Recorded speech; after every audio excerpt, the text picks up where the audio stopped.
Bien. Vamos a tomar el primer tema. Yo voy a estar a cargo de 3 temas, según entiendo, y Jonathan Oriel va a tomar 2. Él no me dijo todavía qué temas específicos, pero yo sospecho que son sobre música y relaciones con la adoración en Apocalipsis. Pienso yo. Así que, queridas hermanas y hermanos, vamos a abordar ese tema. No sé si alcanzan a leer ahí. Es una frase que está en Apocalipsis 13. Déjenme contarles lo siguiente. Por lo menos en los 3 temas que yo voy a presentar para ustedes, son temas, los 3, basados en Apocalipsis 13. Vamos a hacer un estudio en las 3 secciones principales de Apocalipsis 13. No vamos a alcanzar a ver todos los detalles, pero vamos a hacer algo bien especial y espero que les ayude a todos los que están acá. Primero vamos a analizar el texto, lo vamos a leer siempre. Hoy día vamos a leer desde el versículo 1 al 8 solamente, pero lo que quizá les llama la atención, en segundo lugar, es que vamos a hacer aplicaciones personales desde Apocalipsis 13. A ver, déjenme darle un ejemplo. ¿Podría yo tomar una aplicación espiritual para mi vida a partir de la bestia que surge del mar? Es extraño, ¿no? ¿Cómo uno podría sacar una enseñanza espiritual de una cosa así? De hecho, en algún momento un pensador dijo, de Apocalipsis 13, dijo que ese texto es pura oscuridad. Tú no ves nada bueno en ese texto, tanto que a la gente le da miedo. Y yo no me estoy refiriendo a la gente de afuera, hay gente de adentro que le da miedo cuando lee este texto, porque van a notar que lo primero que dice el versículo 1 es describir una bestia que no aparece en ninguna parte de la Biblia, ¿sí? Así que, repito para ustedes, vamos a dividir los 3 temas que yo voy a abordar hoy. Mañana lo voy a abordar el segundo, el jueves, y el tercero, el sábado de mañana.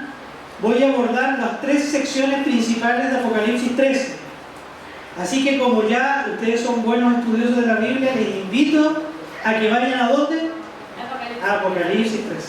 Busquen ahí en su Biblia Apocalipsis, el capítulo 13.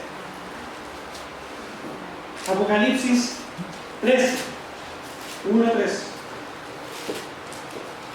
Y ustedes, si se fijan en esta linda y enigmática imagen que está ahí en la pantalla, ¿no? ¿Qué es lo que se ve ahí? La Estatua de la Libertad. ¿Quién le regaló esa estatua a Estados Unidos? ¿Saben de dónde viene la estatua? ¿La creó algún presidente norteamericano? ¿Qué creen ustedes? ¿Alguien sabe, aunque no sepa el dato exacto, pero se le viene a la mente algo sobre la Estatua de la Libertad? ¿Nunca han escuchado? ¿Alguien la ha visitado alguna vez? Yo estuve unos par de kilómetros y no alcancé a ir. Quería ir, pero no me alcancé a ir. ¿No es cierto? La Estatua de la Libertad, ¿dónde queda? En Nueva York, ¿no es cierto? En la gran isla, allí, en Nueva York, Manhattan. Y la Estatua de la Libertad fue regalada por Francia. No se olviden de eso. ¿Quién regaló la estatua? ¿Y por qué la regaló? Por la libertad, freedom, ¿no es cierto? La libertad que estaba promulgando la Revolución Francesa. Nunca más un poder religioso nos va a gobernar. Somos libres. Revolución. ¿Sí? Y le regalaron, después de alrededor del año 1776, cuando va a generarse la República Norteamericana, los Estados Unidos de Norteamérica, y se reciben ese regalo. No es solo turismo, ¿no? Sino que tiene una historia. Y qué increíble que esa historia se refleja en parte en el texto. ¿Sí? Vamos al texto, lo vamos a leer con calma desde el versículo 1 al 8 y de ahí vamos a comentarlo, ¿ya? Dice Apocalipsis 13, capítulo 13, 1-3, desde el versículo 1 lo siguiente. Dice el apóstol Juan, me paré sobre la arena del mar, es decir, ¿dónde está? ¿Qué otro nombre le pondría eso? Una playa, ¿sí? Me paré, dice, sobre la arena del mar y vi subir del mar, ¿qué cosa?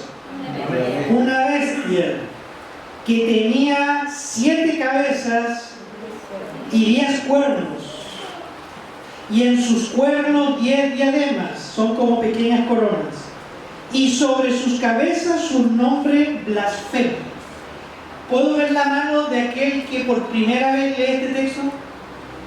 ¿Alguien nunca lo había leído antes? ¿Ya usted? ¿Hay alguien más que nunca? ¿Tampoco? Miren qué interesante. 3 personas que primera vez que leen esto. ¿Qué les llama la atención del texto? Sí, la primera impresión de los que la primera vez lo están leyendo. ¿Cuál es la primera impresión que te lleva a leer este texto? Miedo, ¿no es cierto? ¿A dónde han visto ustedes una bestia con cuántas cabezas?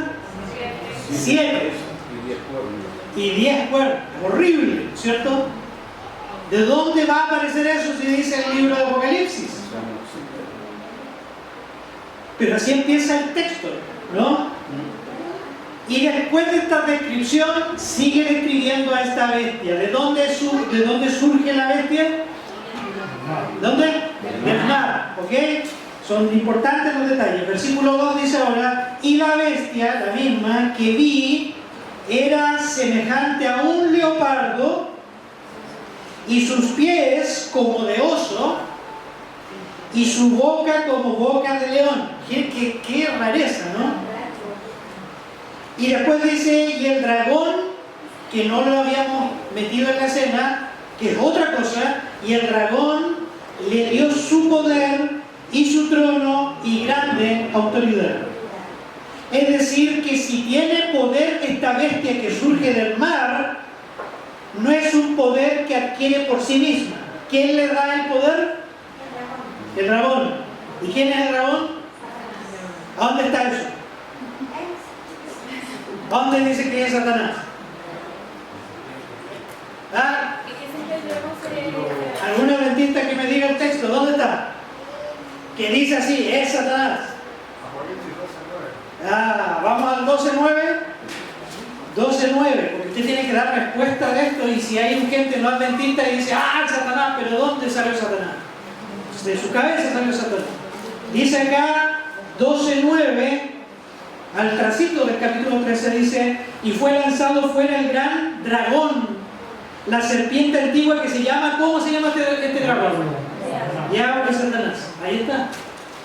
Volvamos al 13 entonces, 13.2. Entonces, Satanás mismo, el diablo, que es real en la Biblia, le da su poder y autoridad ¿a quién? ¿A quién se lo da? A la bestia. ¿Qué bestia?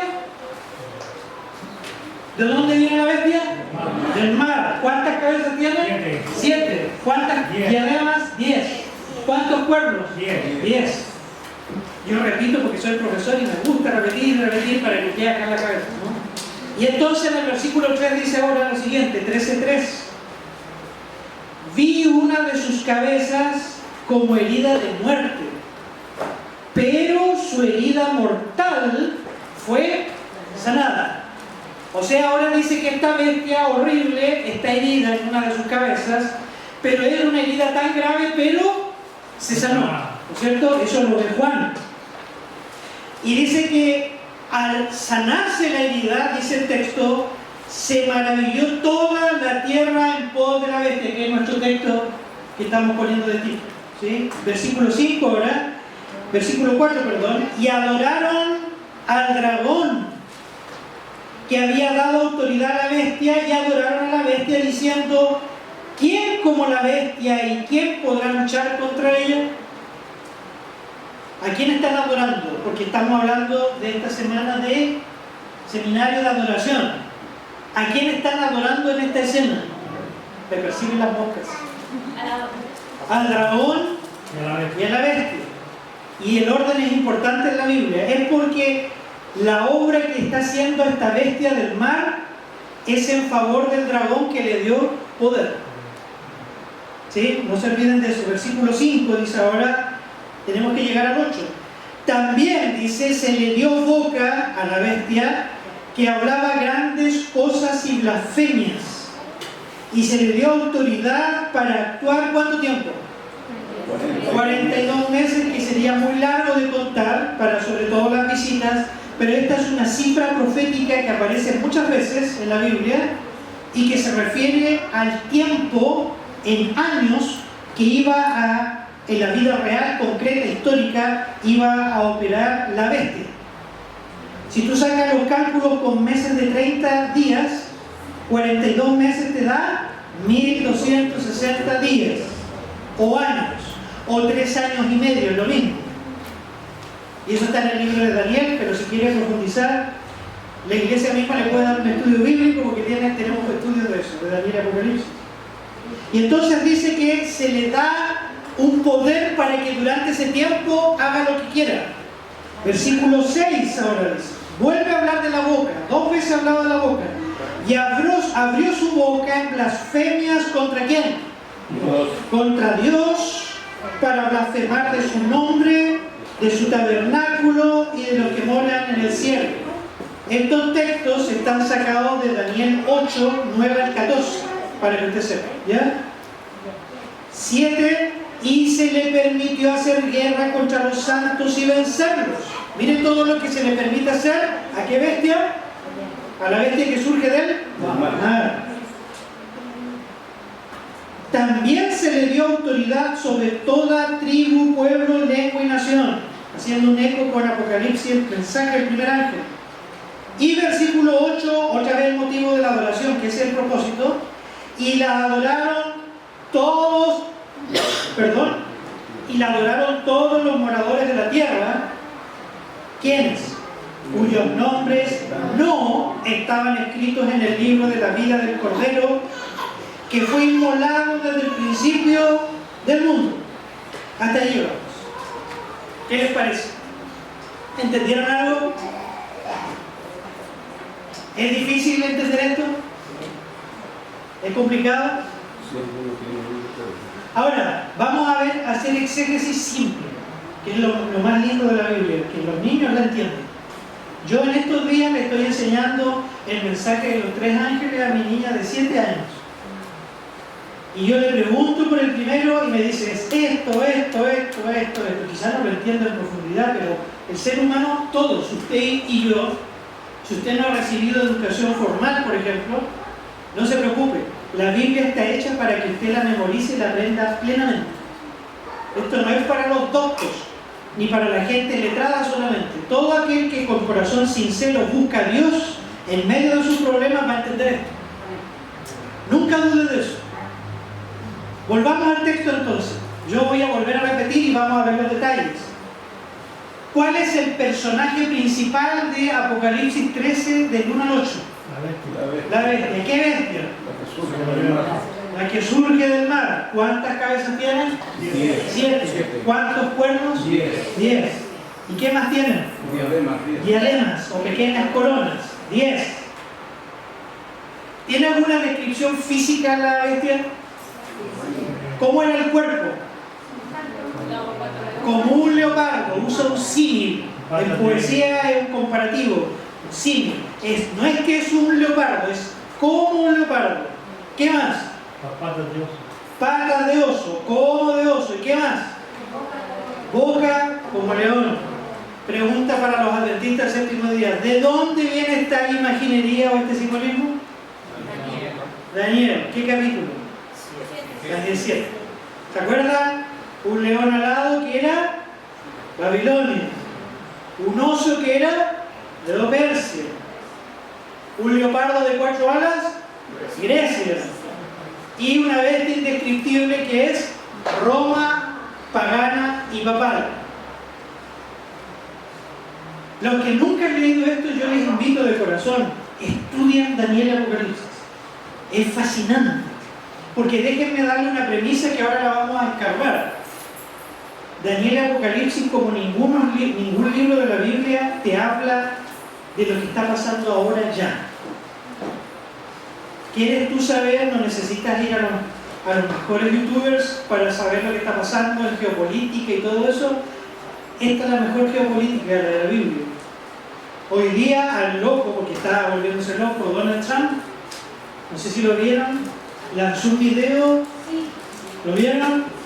Y donde en el video, además de que poblaba Gaza como una nueva ciudad, él salía, Donald Trump, con una estatua de oro, igual que Daniel 13.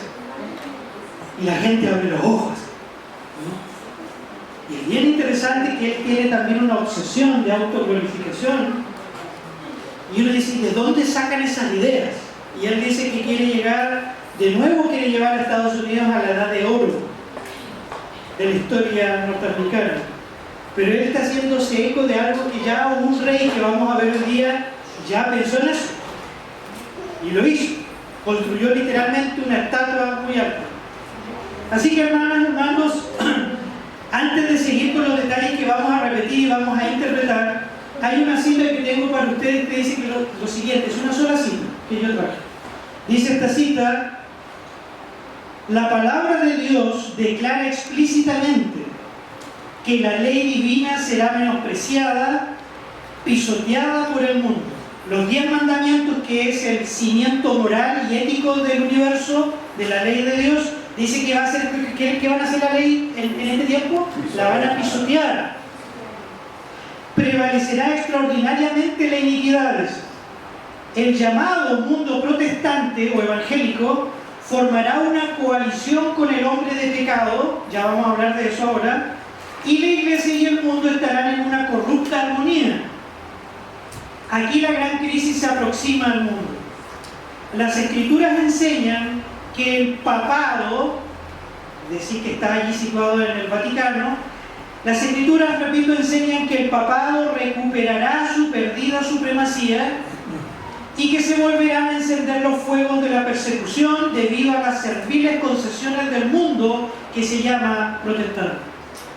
Este texto resume lo que es Apocalipsis 13 y dice que se va a volver a reactivar los fuegos de la persecución. Por mucho tiempo en la época medieval hubo persecución. ¿Qué significa eso? Que porque tú creías algo distinto o te atrevías a leer la Biblia e interpretarla diferente a la autoridad eclesiástica, tú podías ser echado a la hoguera y ser quemado, ser torturado de las peores formas que tú te puedas imaginar, o ser expulsado de tu tierra. Por muchos siglos se hizo eso. ¿Sabían eso, hermanos? Y uno dice, pero eso no va a volver a pasar. Pero Apocalipsis 13, yo les aviso desde ya, dice que va a volver a suceder. Va a volver a pasar. Veamos un poco lo siguiente. Primera tesis que vamos a ver acá, dice que el papado, ahora estamos interpretando no solo como la iglesia adventista lo ha interpretado, sino el mundo protestante en su momento. El mundo protestante es Lutero, Juan Calvino y todos sus asociados durante el siglo XV y XVI. Eso es solo historia eclesiástica.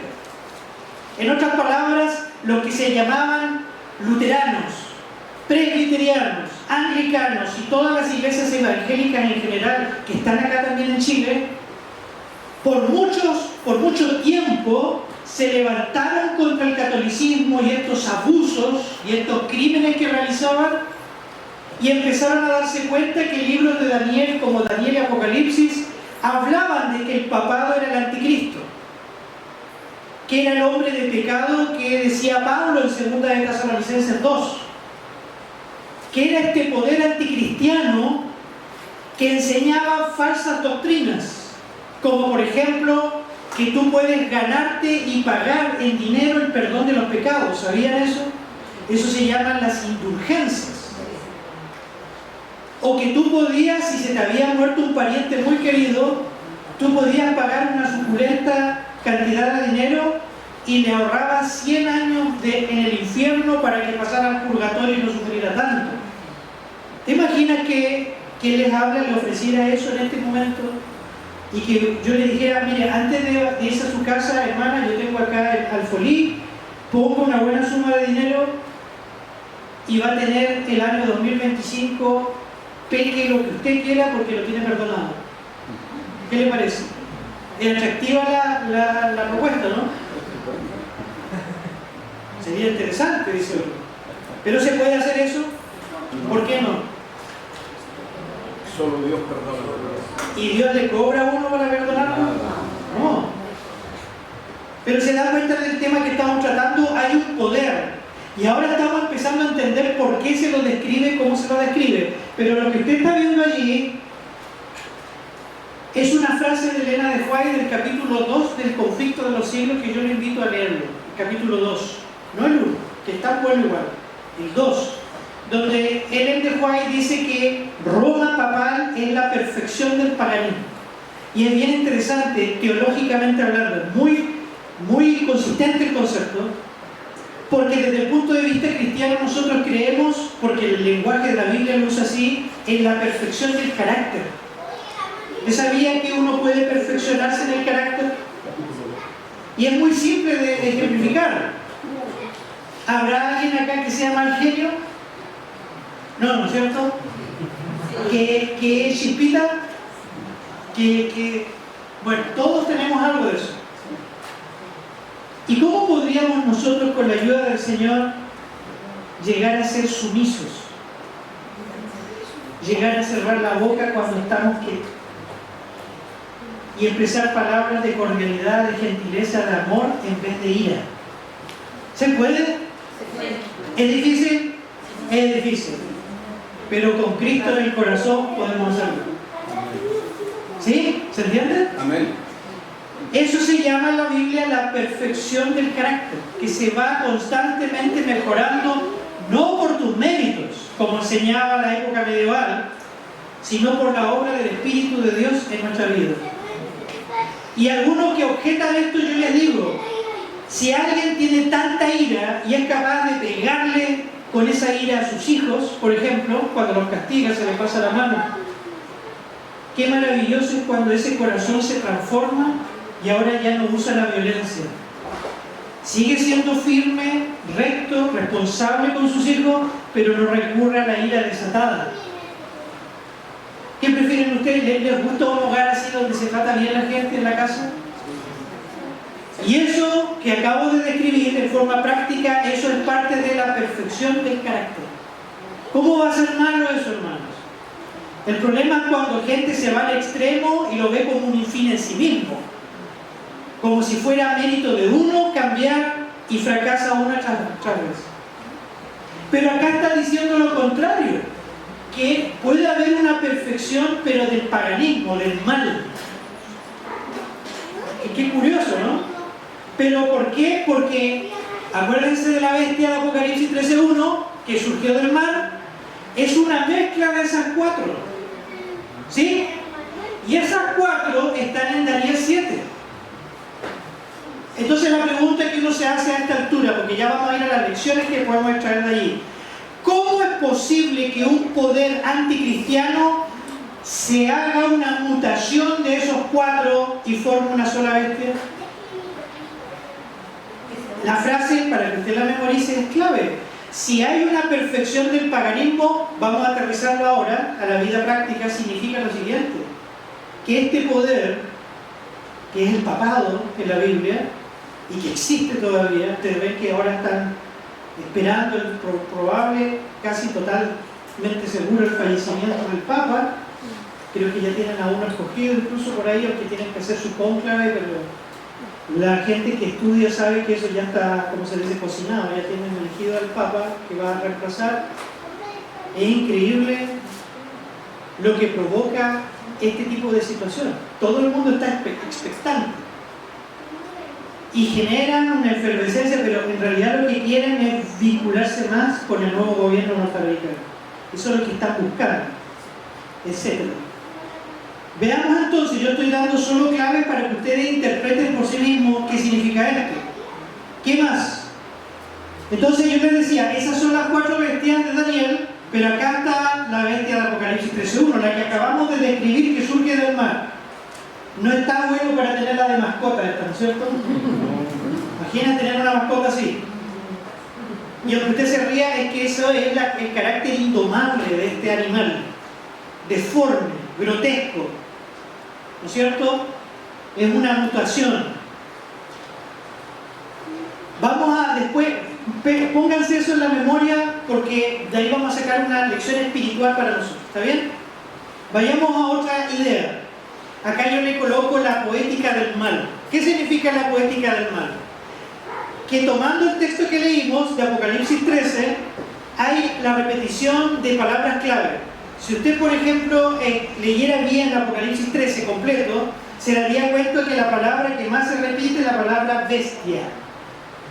Se repite muchas veces, constantemente se repite la palabra bestia. Y los críticos de la Biblia se han cansado de decir contra la Biblia que eso es falta de creatividad. Y entonces hay múltiples autores y no uno solo. Esa es siempre una cosa que se cansan de decir. Pero lo que los estudiosos no saben es que en el fenómeno de la repetición está el arte de la Biblia. ¿Escucharon bien? Mientras más repite, ¿qué le pasa? ¿Le ha enseñado a usted, y todo lo que yo creo que la mayoría, le ha enseñado a usted a lavarse los dientes a su hijo? Cuando tenía 3 años, 2 años, y uno le enseña. ¿Y qué hace al principio el niño cuando usted recién le está enseñando? Y llega la noche y hay que acostarse, y usted le dice, vaya a lavarse los dientes. ¿Qué hace el niño? Se va a lavar los dientes enseguida. Tira el cepillo donde sea, ¿no? Y entonces, le hago una pregunta, queridos padres, ¿cómo usted le enseña en forma efectiva a su hija, a su hijo, a que se lave los dientes? ¿Cómo lo hace? Va primero junto, muy bien hermana, y va con él hasta los 18 años junto con él. ¿Cómo lo hace para que empiece a lavarse solo? ¿Ah? Hasta que aprenda. Y lo repite, y a ese le... allá anda a lavarte. Y le empieza a hacer esas amenazas que uno hace, que te van a caer todos los dientes, te van a salir gusanos, qué sé yo, y ya el niño, y de repente pasa la maravilla. Esto no es magia, es una maravilla. De repente, la niña, el niño, antes de acostarse dice, permiso, me voy a lavar los dientes.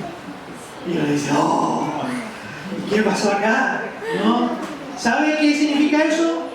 Eso se llama hábito. Y un hábito en filosofía por lo menos se refiere, se define como el acto repetitivo en el tiempo. Y ese acto repetitivo en el tiempo que se llaman hábitos forman el carácter. ¿Sí? ¿Le ha pasado a usted cuando, los que ya son más viejos, cuando manejan, cuántos son de Pueblo Seco? La alta mayoría, ¿no? Casi todos. ¿Y le ha pasado que usted casi a ojos cerrados podría llegar en el auto al lugar que usted le digan acá en Pueblo Seco? Y uno dice, ah, sí, es obvio que yo vivo acá. Pero tantas veces pasar por el mismo lado, en su mente se le forma un hábito. Y ya no es difícil llegar al lugar. Pero yo que he venido 2 veces nomás no tengo idea de dónde llegar acá. Pues yo no conozco. El conocimiento en todas las áreas de la humanidad y de lo que sea, se forma a través del acto de repetición y de leer y de leer y de leer y de leer. Y de vivir, ¿no? Entonces, volvamos a Apocalipsis 13. Hay una frase poética que es muy interesante, se repite por lo menos 3 o 4 veces, que es esta. La primera vez está en el 13:3, que dice, vi una de sus cabezas como herida de muerte, y ahí lo destaqué, pero su herida mortal fue sanada. Y se maravilló toda la tierra en pos de la bestia. Y ahí le puse los otros versículos donde aparece que es la segunda sección de Apocalipsis 13. Ahora, ustedes me preguntarán, ¿y a mí qué me importa que se repita? Es que es importante. Repito de nuevo, yo mismo. Cada vez que tú repites mucho algo es porque Dios está queriendo destacar algo, ¿sí? Y con los temas que vamos a ver mañana y el sábado, se van a dar cuenta que la frase vuelve a repetirse en el conflicto final de adoración. Déjenme decirlo en forma muy simple. El autor bíblico bajo inspiración está conectando la era o la época medieval de asesinato, persecución y muerte, la está conectando con la parte final de la historia humana. Lo hace intencionalmente para decirnos que algo similar que por qué. Entonces, si nosotros pudiéramos graficarlo de la siguiente manera, todo Apocalipsis 13 sería de la siguiente forma. Más o menos, está chiquitito, pero ahí está. Si nosotros viéramos acá El tiempo del fin comenzó en esta fecha, en el año 1798, con la así llamada Revolución Francesa, ¿no? Que en realidad duró como 10 años. Y acá nosotros creemos que fue la herida mortal. ¿Se acuerdan que había una cabeza que estaba como herida de muerte, dice? Pero fue sanada. Bueno, acá creemos que fue la herida mortal con la Revolución Francesa, cuando se le quitó históricamente el poder al papado. Nunca había pasado eso. Se le quita el poder político y se instaura, por ejemplo, la primera república atea, que fue Francia. Uruguay, por ejemplo, para los que no sepan, acá en Sudamérica también es el único país que constitucionalmente es ateo, siguiendo los pasos de Francia. Y hay varios países que están queriendo implementar eso hoy también. Pero ellos fueron los primeros. Y eso sucedió acá. Pero cuando uno lee junto con Apocalipsis 11, ese poder que le hizo esto a Roma, que le dio de muerte, es la bestia que sale del abismo en Apocalipsis 11. Yo estoy dando referencia y aunque usted no me entiende, no ha leído nunca esto, los que sí lo han estudiado pueden reestudiarlo más, ¿no? Y en ese texto de Apocalipsis 11, los dos testigos son asesinados. La Biblia, el Antiguo y el Nuevo Testamento. Por eso que todo este gráfico representa lo que le llamamos el período de la herida de muerte. Porque dice al medio que es el período de la herida mortal y no sabemos hasta dónde llega. Dice acá, su extensión de tiempo es desconocida. Yo voy a mostrar algunas ideas de cómo se ha ido sanando esta herida, ¿está bien? Pero de allá adelante tenemos que se va a sanar la herida de muerte en algún momento, completamente. Se va a cicatrizar y se va a sanar. Y eso estaría muy cerca, según Apocalipsis 13, de lo que llamamos la ley dominical y la imagen de la bestia, que la vamos a estudiar mañana. No se preocupen, ¿sí? Y eso nos lleva hasta los eventos finales. Así que veamos algunas ideas prácticas y después voy a sacar algunas lecciones espirituales para nosotros, ¿ya? ¿Cómo entonces Roma, en este periodo que le llamamos de la herida de muerte, se está sanando? Una de las formas más predilectas, más poderosas que utiliza Roma, el papado, como ustedes lo ven allí, es a través del llamado ecumenismo. El ecumenismo simplemente es un movimiento, y hoy en día es una institución global, que el propósito es unir todas las religiones bajo un mismo poder. Eso es el ecumenismo. La excusa que se da para esto es que todos podemos tener puntos en común, ¿sí? Pero lo que a veces ustedes no le dicen es que el ecumenismo en la cabeza, adivina quién está, Roma. Esa es la pillería, ¿no? Voy a poner un ejemplo práctico para ver cómo funciona el ecumenismo. No se molesten con lo que voy a decir, solo quiero ponerlo de ejemplo, ya acá no estoy discutiendo política. ¿Se acuerdan cuando se quiso instaurar una nueva constitución política en Chile? ¿Se acuerdan? ¿Se acuerdan la primera vez? La primera. Cuando hubo un evento que se hizo, ¿se acuerdan? Y una de las cosas que marcaron ese evento fue que las comunidades indígenas, no solo mapuche, se hicieran presentes y derramaran su bendición espiritual. ¿Se acuerdan o no? Y estaban metidos todos los políticos, estaban todos. Ahora la pregunta que yo quiero hacerles a ustedes es la siguiente. ¿Qué tiene que ver la religión, por más respetable que sea la religión ancestral de este país, con la política? ¿Qué tienen que ver? ¿Cree usted que tiene que ver algo? ¿Puede la religión evangélica, mapuche, animista, lo que sea, puede una religión decirnos lo que tenemos que hacer como Estado? No. Porque de hecho en la Constitución somos un país laico, una nación laica donde los poderes de la religión y el Estado están separados. Así debería ser siempre, incluso en Estados Unidos así. Pero de repente en una cuestión que es estrictamente política, hay gente haciendo saumerios y tirando polvos al aire y haciendo danzas. Y lo que fue particular en ese momento, solo para dar un ejemplo concreto, es que nadie reclamó. Y eso es lo que sí llama la atención. ¿Por qué? Y esto es interesante. ¿Han escuchado el Te Deum evangélico que se hace? Hay dos. Uno que es católico y otro que es evangélico. ¿Se acuerdan cuándo se hace en el año? Para el 18 de septiembre, ¿cierto? El 19. Y ahí se invitan a todas las religiones. ¿Sí? ¿Pero quién dirige? Roma. El Te Deum evangélico, pero muchas veces unido ¿a quién? A Roma. Eso se llama ecumenismo. Supuestamente tenemos puntos en común, pero ¿cuál es el problema de los puntos en común? Que hay puntos donde somos más diferentes que en común. ¿Quién guarda el sábado hoy en día de las religiones? ¿Quién guarda el sábado? Los judíos. Y por ahí nomás. Yo viví en Israel y es por ahí nomás. Son poquitos los judíos que guardan el sábado. Casi todos están secularizados, ya no guardan el sábado, o lo guardan porque por constitución para el país, pero no es porque en el corazón quieran guardarlo, ¿no? Yo tuve una experiencia con un judío donde inocentemente, ingenuamente con mi esposa le fuimos a dar un pancito que se hace solo el sábado de regalo al judío, al vecino, y casi me lo tiró por la cabeza el judío. Estaba con música rock, no estaba ni ahí como se dice con el sábado, pero era sábado y eran judíos. No todos los judíos son así, pero una gran mayoría, yo me atrevería a decir un 80% no guarda el sábado. Pero por constitución política lo guardan, paran, ¿no? Por lo tanto, el adventismo prioritariamente somos los únicos que guardamos el sábado y algún otro bautista, adventista de la Reforma y alguna otra facción que guarda el sábado, pero somos la iglesia que se llama Adventistas del Séptimo Día. Y entonces vienen poderes como Roma y te dicen no, hay que guardar el domingo también.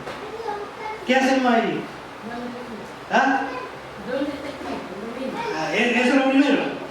¿Podemos unirnos en ese punto? No. ¿Dónde se van los muertos cuando uno muere? ¿Al infierno? ¿Al cielo? Y viene este poder y me dice, no, María está en el cielo, la Madre de Dios, los santos, San Pedro está en la puerta. Y uno dice, pero espera, ¿me puedo unir ecuménicamente en estos puntos? No. ¿Y son puntos importantes o no? Son muy importantes. Pero Roma hace este trabajo y lo ha hecho estupendamente bien. Porque en todos los que no se basan fielmente en la Biblia va a encontrar puntos en común. Y de esa manera, y eso es lo que estamos diciendo en esta tarde, recupera su poder y su influencia. ¿Qué gente ven ustedes? ¿De qué religiones hay ahí? ¿Ah?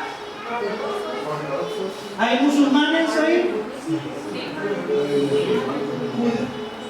Quizá, bueno, cantan de la iglesia griega ortodoxa, de Rusia, de Grecia, gente de la comunidad hindú, budista, están todas las religiones principales representadas allí.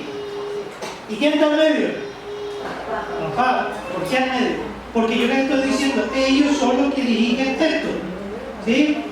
Miren, Roma hace tiempo se propuso la conquista del protestantismo.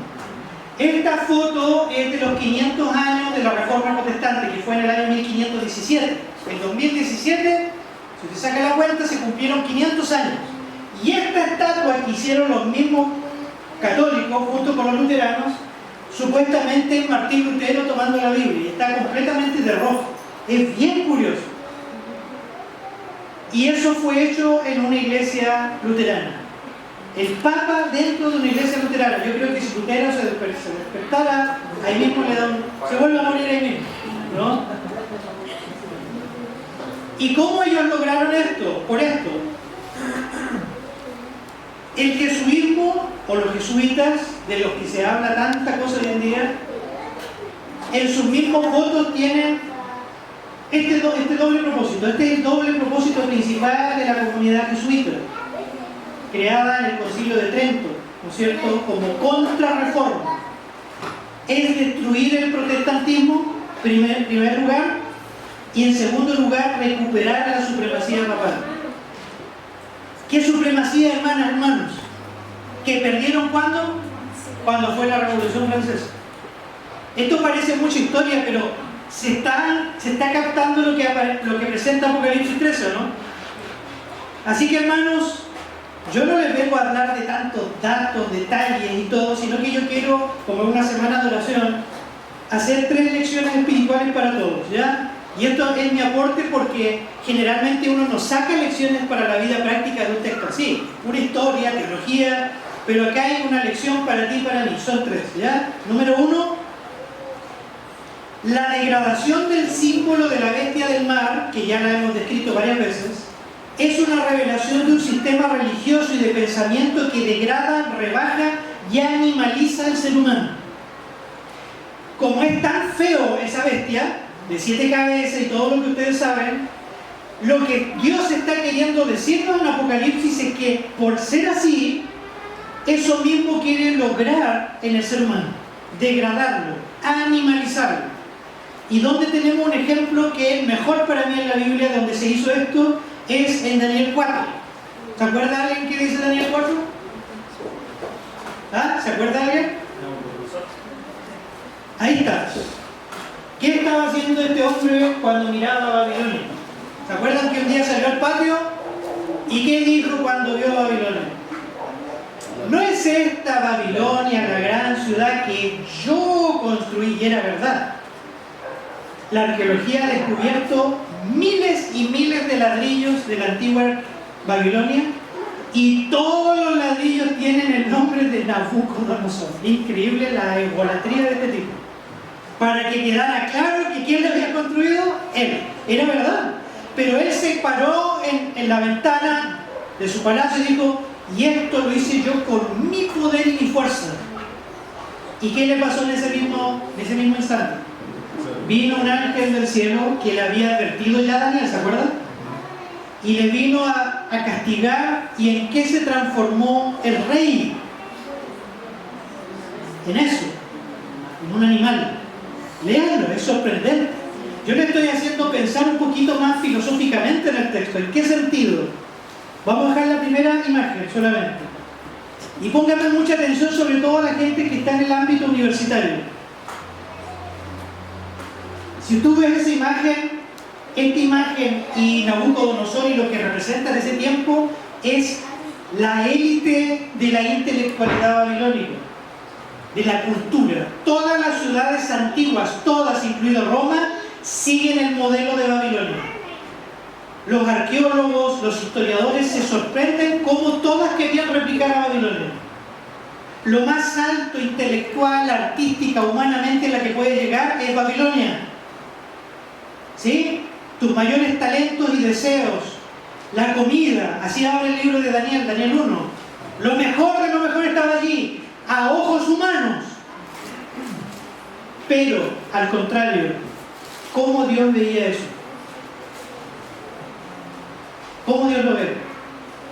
Lo ve como representando a un animal.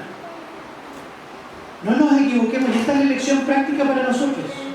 Lo que nosotros creemos que es lo más top en este mundo, el mayor avance de la tecnología y de lo que tú quieras, ante el ojo de Dios no es lo más valioso.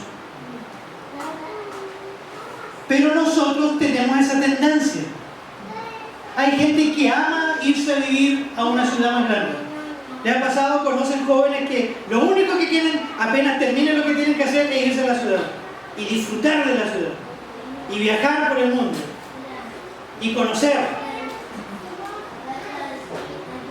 Pero ¿por qué no preguntarse mejor, Señor, y qué es lo que para ti es más valioso? Déjenme replicar, hacerme cita para ir a la segunda lección, hacerme eco de citas del espíritu de profecía en este tema. Por ejemplo, se dice que de igual importancia que el rey en su trono es una madre abnegada en la formación de sus hijos. ¿A quién está comparando la frase? ¿A la mamá? A un rey.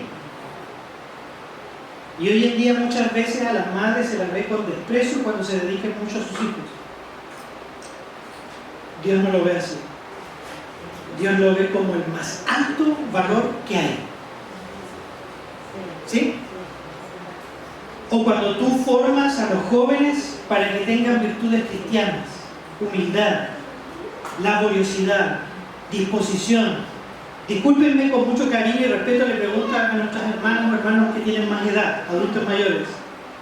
Ustedes ven que cuando uno va en la micro, por ejemplo, o tiene un lugar de más gente y hay gente joven, ustedes ven, comparando su tiempo al tiempo actual, que se han perdido muchos valores. Muchos. ¿Como cuáles, por ejemplo? Dar el asiento. ¿Qué más? Que la persona mayor pase primero. Que pase la persona mayor. ¿Qué más? Cuando van al banco, cuando van a hacer un trámite y hay mucha gente, no ceden el lugar. A veces son falta de respeto la gente, aunque usted tenga canas, porque la sociedad ha cambiado y no le da valor a eso. ¿A qué le da valor los jóvenes hoy en día? ¿A qué le dan valor? A que salga lo mejor posible en la foto que se está sacando, ¿sí? A tener esto ante cualquier precio. ¿Y qué pasa el que no tiene tanto de esto? Vale menos. Que tu imagen no es tan atractiva, entonces vale menos. Para Dios no es así. Para Dios no es así. Así que esta es la primera lección. Esta bestia horrible de Apocalipsis, que representa claramente un poder político religioso como Roma, nos enseña una verdad espiritual grande. Que el ser humano se ha llegado a degradar a tal punto, y la humanidad también. Y todos aquellos que se metan en ese sistema, pero Dios al contrario dice: salid de ella, pueblo mío, yo quiero algo diferente para ti. Aunque el mundo no lo vea así. ¿Qué importa? Ten paciencia, aguanta, mantente en tus creencias y valores que has aprendido desde la palabra, porque ante los ojos del cielo es lo más valioso que tú tienes, y no lo que el mundo espera de ti. Número 2, otra lección para nosotros hoy. Esa imagen que está ahí, ¿saben dónde salía? Esto es una imagen original de la Biblia de Lutero, cuando él tradujo la primera traducción al alemán, desde el latín. Bueno, en realidad más que del latín, del griego y del hebreo después. Y esta ilustración está allí en el libro de Apocalipsis. Él no se sabe si la hizo él mismo, una litografía, pero créanme que Lutero no tenía la mejor opinión del Papa. Hay unas frases que usa contra el Papa, le dice: sea algo asqueroso, es terrible. Lo odiaba, porque acuérdense que él era un fraile católico. Él amaba de corazón a la iglesia, pero se empezó a dar cuenta en qué había llegado, ¿no es cierto?, a qué había llegado a ser el poder papal. Entonces, segunda lección, antes de ir a la tercera y última, dice acá, número 2, detrás del papado hay un poder superior que lo conduce, le otorga su poder y autoridad y trabaja mediante sus falsas doctrinas, es decir, blasfemia, como decía el texto. El engaño y falsas doctrinas de este poder están diseñadas, para destruir la imagen de Dios. Esa es la segunda lección. Lo que son las blasfemias que decía que había la boca en blasfemia, ¿se acuerdan? Contra Dios, el tabernáculo y los siervos de Dios. Esas son las falsas doctrinas de este sistema pagano, que es Roma. Déjenme darle un ejemplo más y cómo esto degrada al ser humano. Yo siempre me he acostumbrado a contar este tipo de experiencias porque yo fui muy católico, siendo joven.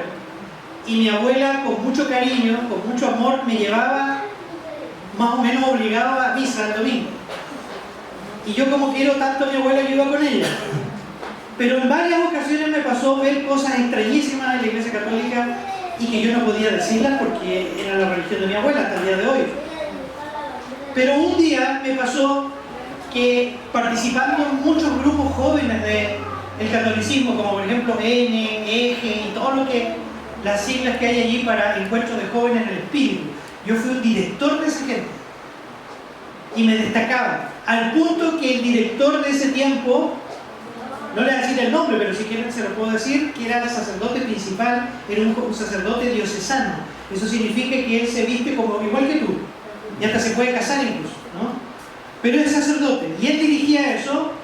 Y una historia larga la quiero aportar porque yo estaba tan entusiasmado con eso y vibraba con los jóvenes dentro de la iglesia católica, hasta que un día, como una cortina así, yo me puse a levantar unas cosas que quedaron desordenadas y el cura estaba acá y dijo que solo los líderes de cientos de jóvenes se quedaran para una breve reunión. Y yo no alcancé a avisar que estaba allá atrás ordenando. Esto es de verdad. Y cuando voy a avisar, él empieza a hablar, porque se supone que ya no había nadie más escuchando. Y yo pocas veces en mi vida he escuchado tanto garabato como esa vez. Y además sacó un cigarro, empezó, y una copa de vino. Ahí mismo la reunión. Y trataba con una bajeza a los jóvenes que yo, bueno, en ese tiempo era bien jovencito, me corrían mis lágrimas por la decepción de alguien que yo admiraba tanto. Y yo dije, ¿qué es esto? Es como un engaño, ¿entiendes? Tú estás viendo a alguien que es como Jesús y de repente se muestra tal cual es y es el diablo mismo. De hecho, este tipo todavía sigue preso por abuso sexual de menores. Abusó de 2 chicos y uno de esos se suicidó. ¿Qué mente hace esa retorcida? Y de esto hay miles de denuncias en el mundo, porque lo que estoy queriendo decir es que el sistema desde adentro está engangrenado, porque no está cimentado en la verdad de la Biblia, que te da pureza de corazón, te da paz, te da auténtica vida familiar, qué sé yo. Así que la segunda lección es: este sistema está diseñado para degradar y destruir la imagen del Creador en los seres humanos. Por eso es importante, con mucho cariño, con mucho tacto, hablarle a las personas que están en este sistema y decirles: no sigas allí. La mayor parte del pueblo de Dios hoy en día está en esa iglesia, más que los adventistas. Digan por allí que yo dije eso, no hay problema, porque eso está en el Espíritu de Profecía. La mayor parte del pueblo de Dios del tiempo del fin, de la última generación, está afuera, no adentro. Y si está afuera, ¿qué tenemos que hacer tú y yo? Ir a decirle que vengan por acá, porque acá está la verdad que Dios nos ha dado, no para ser autosuficientes, sino para ser más humildes y dárselas a Él. Y última lección, tercera y final, es esta, con ese hermoso cuadro. ¿Saben cómo se llama ese cuadro? ¿No se sabe? ¿No se acuerdan? Es un cuadro de un pintor adventista, que en inglés, bueno, en español sería como el camino o la ruta costa, algo así, ¿no? Es famoso el cuadro, pero que representa la primera visión que tuvo Elena de White, el primer escrito. Pero ¿cómo dice la lección que está en letras pequeñitas acá abajo? Dice la tercera y última lección: solo los que tienen sus nombres escritos en el libro de la vida resistirán la crisis final. Eso estaba, ¿se acuerdan la parte final del versículo 8? ¿Se acuerdan? Que los únicos que no van a adorar a la bestia y a su imagen son los que están escritos en el libro de la vida del Cordero. ¿Y qué significa eso? Significa que tienen los principios de la ley de vida, de la ley de Dios en sus corazones, han sido santificados por la verdad presente que brilla desde el lugar santísimo. En Apocalipsis 13, en el centro, está el tema del santuario. Porque piensa tú por un momento, ¿por qué solo los que están escritos en ese libro, que es de la vida del Cordero, son los que no van a ser engañados en la crisis final? No adoran a esa bestia horrible, ni al dragón, ni a su imagen. ¿Por qué no lo hacen? Porque dice el texto que están escritos sus nombres, ¿dónde? Y la pregunta del millón sería: ¿por qué están escritos sus nombres y todo el resto de la humanidad no? Porque según las profecías de Daniel y Apocalipsis, a la luz del santuario, los que están sus nombres allí es porque han pasado el juicio investigador. Y si han pasado ese juicio y sus nombres fueron retenidos allí, ¿no es cierto? Es porque han sido perdonados y limpios todos sus pecados. ¿Lo habían visto así alguna vez este texto? Y por eso no adoran a la bestia y a su imagen. No basta con conocer la verdad presente ni todas las enseñanzas del santuario, no es suficiente. Hay una cita por ahí inspirada que dice: muchos conocen la belleza y los contornos del santuario, pero no han sido santificados por su verdad. ¿De qué sirve eso?